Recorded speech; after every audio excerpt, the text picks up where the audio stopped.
सुप्रभात मेरे सभी प्यारे छात्रों। कैसे हैं आप सभी? आशा करती हूँ आप सभी कुशल मंगल एवं प्रसन्न अपने घरों में स्थित हैं। मैं आपकी संस्कृत अध्यापिका जया आज की हमारी वीडियो कक्षा में आपका स्वागत करती हूँ। बच्चों, आपको याद होगा हमने अपनी पिछली संस्कृत की कक्षा में पाठ 7 अव्यानी कुछ भाग पढ़ा था। तो बच्चों, उस भाग में आपको अगर याद हो, हमने अव्यानी पाठ में एक गद्य एवं अव्यय की परिभाषा और कुछ अव्यय पद एवं उनके अर्थ पढ़े थे।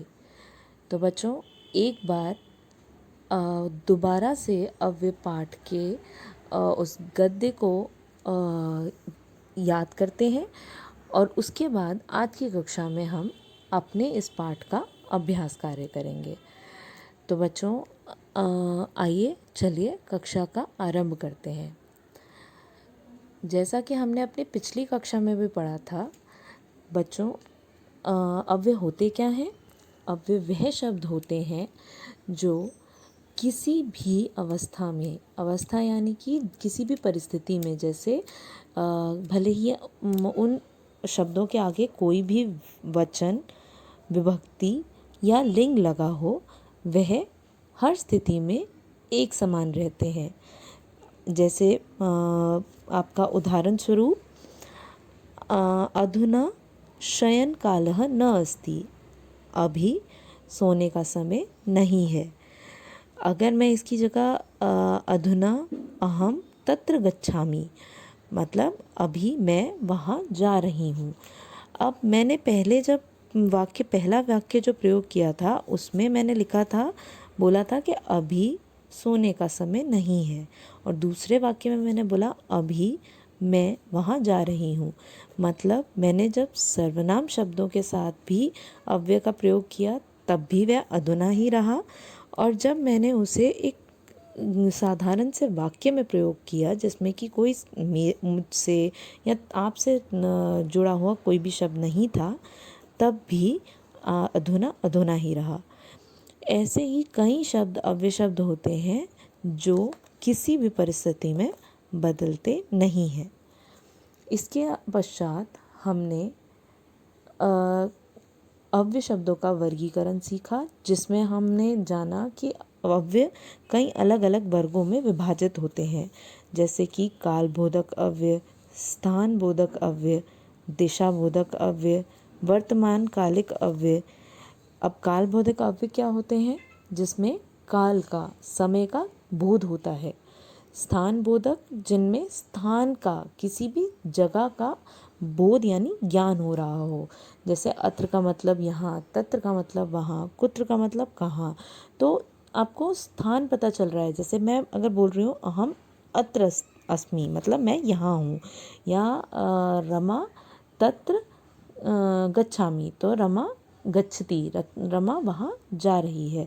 तो तत्र, अत्र, ये सब हमारे स्थान को दर्शाने वाले शब्द हैं, अव्यय शब्द हैं, जिनका हमें स्थान बोधक अव्यय से ज्ञान प्राप्त होता है। आगे देखिए, जैसे कि दिशा बोधक अव्यय। अब दिशा बोधक और स्थान बोधक में आप कहेंगे कि दिशा और स्थान एक ही है, लेकिन नहीं बच्चों। दिशा जो है हमें एक प्रॉपर किसी डायरेक्शन की तरफ आपका, जब हम डायरेक्ट कर रहे हों तब हमारा दिशा बोधक आता है। लेकिन स्थान बोधक, स्थान तो आपका यहाँ इधर भी हो सकता है, उधर भी हो सकता है, लेकिन उसमें दिशा नहीं बताई जाती है, इसलिए दिशा बोधक अव्यय सिर्फ दिशाओं का ज्ञान प्राप्त करते हैं, जबकि स्थान बोधक अव्यय हमें स्थानों का ज्ञान प्राप्त करते हैं।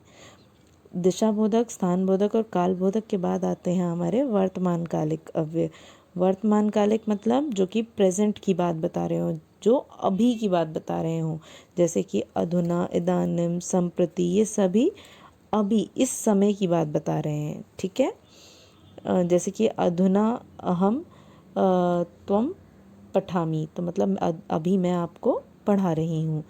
ठीक है बच्चों। जैसे भविष्यकालिक अव्यय, अब वर्तमान के बाद भविष्य ही आता है, तो भविष्य यानी कि फ्यूचर। जो भी अव्यय हमें भविष्य का ज्ञान प्राप्त करते हैं वह भविष्यकालिक अव्यय होते हैं।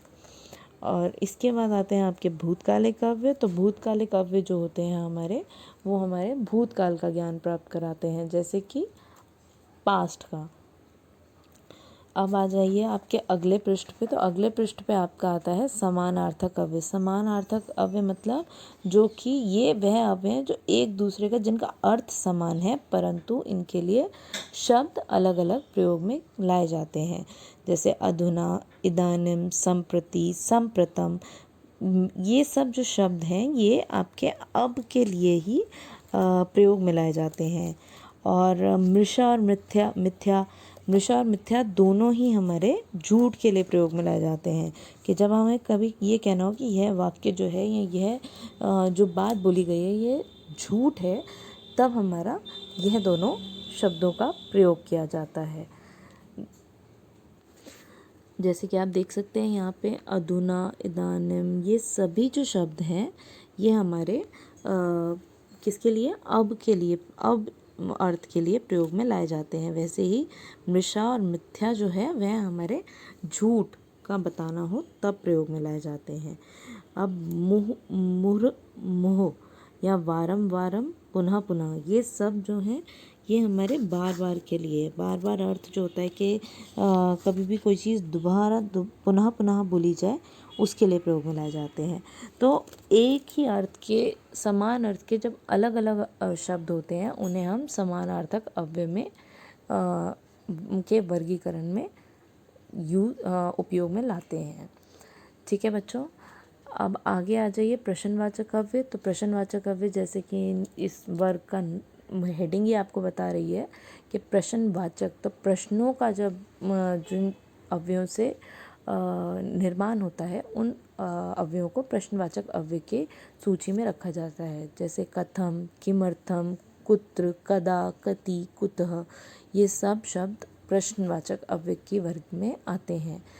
अब बच्चों युगम अव्यय क्या होते हैं? युगम अव्यय बेटा वो अव्यय होते हैं जो जोड़ों में प्रयोग में लाए जा सकते हैं, जैसे कि यथा, तथा, यावत, तावत। इन सब का तो अर्थ आप बहुत अच्छे से समझ सकते हैं। यथा का होता है यथा, तथा मतलब जैसे को तैसा, ठीक है। यावत तावत जब तक या तब तक, ठीक है बच्चों। जैसे अब यावत तावत का आपको एक आप ही की पुस्तक में से मैं एक उदाहरण देती हूँ। यावत सूर्य उदेति, जब तक सूर्य उगता है, तावत अंधकारः न विलीयते, तब तक अंधकार का समापन नहीं होता, तब तक अंधकार विलीन नहीं होता है। उसके बाद यदि तरही, यदि ही तरही का मतलब यदि और तो, यदि तुम कार्य करोगे तो ही सफल होगे, उसी की तरह यदि और तरही का प्रयोग किया जाता है। निषेधात्मक अव्यय वह अव्यय होते हैं बच्चों जो किसी चीज़ को मना करने के लिए प्रयोग में लाए जाते हैं। निषेध मतलब किसी चीज़ के लिए मनाही, तो उनके लिए तो आपके बहुत ही आसान अव्यय हैं न और माँ। न मतलब नहीं, माँ का मतलब भी होता है नहीं, ठीक है। अब जैसे हम आपने सुना होगा कई बार कहा भी जाता है शोक, जब कहीं बहुत ज़्यादा शोर हो रहा होता है तो या फिर कलह होता है तो हम क्या कहते हैं, कलहम मा कुरु, तो मतलब कलेश ना करो, ठीक है बच्चों। संयोजक अव्यय, संयोजक अव्यय कौन सा अव्यय होता है बच्चों? संयोजक का मतलब होता है किसी चीज़ को जोड़ने वाला, संयोजन करने वाला। तो वह कौन सा अव्यय है? जब दो वाक्यों को जोड़ा जाता है तो जोड़ने से पहले हम क्या लगाते हैं? च या फिर और, या इंग्लिश में हम बोलते हैं एंड, तो उसी के लिए हमारा च प्रयोग होता है। अब इस पूरे पाठ के बाद आपको एक छोटा सा इस पाठ का निचोड़ बताने के लिए हम किम अधितम के कुछ वाक्य पढ़ेंगे, उसके बाद हम चलते हैं अपने अभ्यास कार्य की ओर। तो किम अधितम के ये कुछ वाक्य बहुत ध्यान से सुनिएगा बच्चों, क्योंकि ये आपके पाठ का निचोड़ है। अपरिवर्तनशील पद अव्यय होते हैं, तो मतलब जो कभी परिवर्तित नहीं होते ऐसे शब्दों को हम अव्यय कहते हैं। अव्ययों से वाक्यों का सौंदर्य बढ़ता है बच्चों। अव्यय जो शब्द होते हैं वह हमारे वाक्यों की सुंदरता या उसकी रूपरेखा को और सुदृढ़ या और सुंदर बना देते हैं। वाक्य को जोड़ने के लिए, निषेध करने के लिए, काल, स्थान, दिशा आदि बतलाने के लिए अव्ययों का प्रयोग होता है। ये तो बच्चों हम अपने वर्गीकरण से ही समझ गए थे कि जब भी कोई अव्यय प्रयोग में लाया जाता है वाक्य में, तो वो किसी न किसी सूची के, किसी वर्ग के, किसी काल का या किसी स्थान का या दिशा का बोध कराने के लिए प्रयोग में लाए जाते हैं।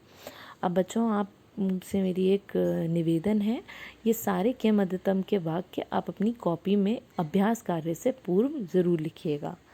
अब चलिए बच्चों आगे चलते हैं अपने अभ्यास कार्य की ओर। तो बच्चों अब आइए अपने पाठ की अभ्यास की ओर। तो बच्चों पहला प्रश्न है हमारा, अंतः इत्यस्य विलोम पदम किम, मतलब अंतः इस पद का विलोम पद क्या है।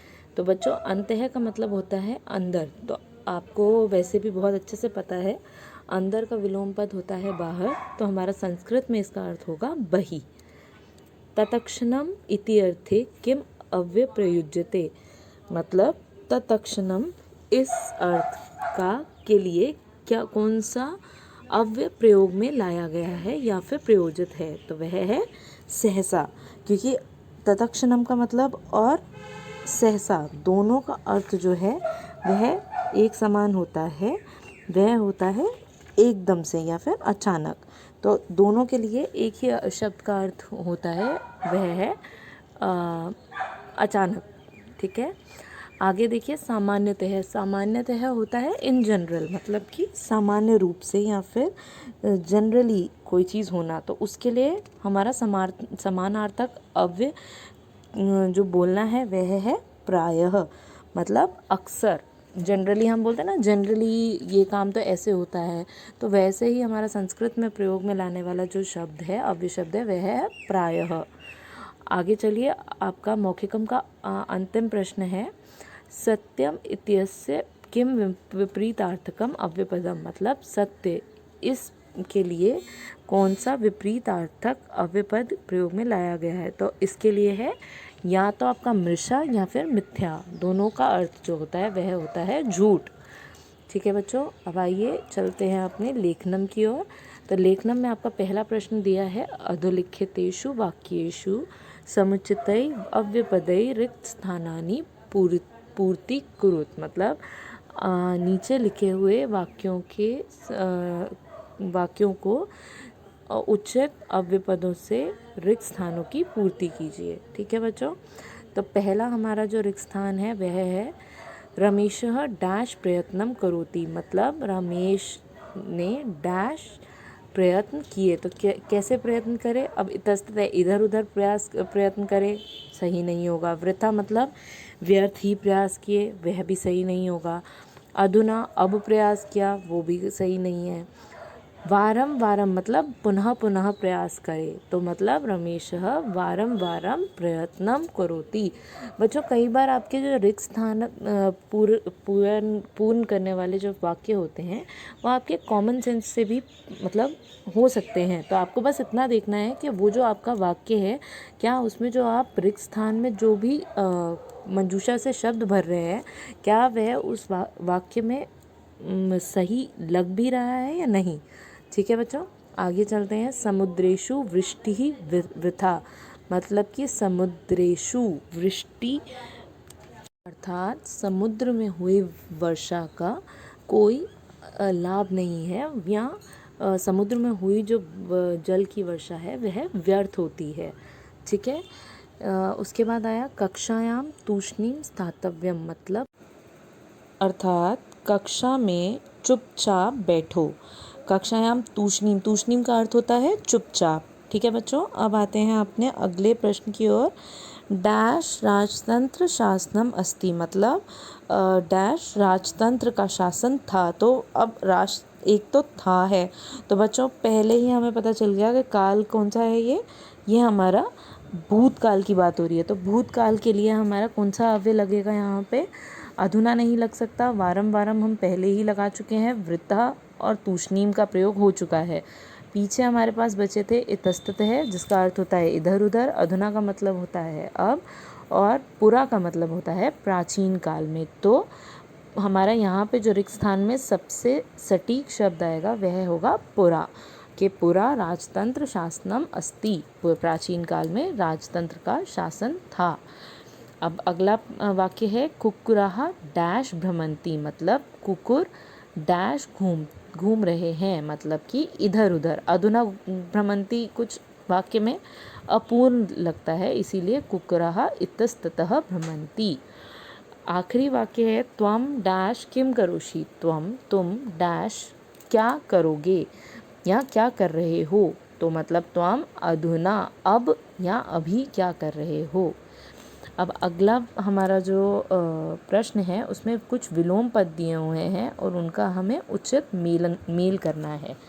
तो बच्चों, अब ऊपरी का अर्थ होता है ऊपर, तो इसका आपका जो उचित विलोम पद है वह है अधः। अधः मतलब नीचे। अंतः का अभी हमने ऊपर मौखिकम में भी पढ़ा है, अंतः का जो विलोम पद होता है वह होता है बही। अब ह्य होता है आने वाला कल, तो आने वाले कल का विपरीतार्थक होगा श्वः, यानी कि बीता हुआ कल। अब आगे है प्रातः यानी कि सुबह, तो प्रातः का हमारा जो विलोम शब्द है वह है सायं यानी कि शाम। आखिरी विलोम शब्द है हमारा दूरम। दूरम का मतलब होता है दूर, तो नीक्षा का अर्थ होता है पास। ठीक है बच्चे, अब ये जो हमारा तीसरा प्रश्न है वह है कि आपको जो भी यहाँ पे वाक्य दिए हुए हैं उसमें कुछ ब्लू इंक से हाइलाइटेड वर्ड्स हैं, उनका आपको उन्हीं का समानार्थक अव्यय वाक्य में पुनः लिखना है और उस वाक्य को दोबारा लिखना है। मैंने सिर्फ उन अव्यय शब्दों को लिखा है, पर आपसे मेरा निवेदन है आप वह पूरा वाक्य दोबारा लिखें। अब जैसे कि आप देख सकते हैं, पहला वाक्य है वानरः मुर्मुरः मक्षिकाम दूरी करोति। तो मुर्मुरः के लिए हमारा होता है पुनः पुनः, मतलब वारम वारम। तो आप पुनः पुनः भी लिख सकते हैं, वारम वारम भी लिख सकते हैं। तो हम किमर्थम मृषा वदसी, तो बच्चों मृषा आपको पता है झूठ के लिए प्रयोग में लाया जाता है, तो हम मृषा की जगह आप ज़रूर लिख सकते हैं एक और शब्द जो कि है मिथ्या। अगला वाक्य है हमारा आकाशे झटिति मेघः समायतः। तो झटिति की जगह हमारा शब्द प्रयोग में लाया जाएगा वह है सहसा। सहसा मतलब कि अचानक। अगला है ज्ञानेन सदृशम किमपि न अस्ति। सदृशम मतलब ज्ञान के समान, तो समम। अगला है ग्रामस्य समीपम नदी वहति। समीपम मतलब समीपम का मतलब है पास में, तो आपका नीक्षा आ जाएगा। अब बच्चों ये आखिरी आपका प्रश्न है जिसमें आपको कुछ नहीं करना है।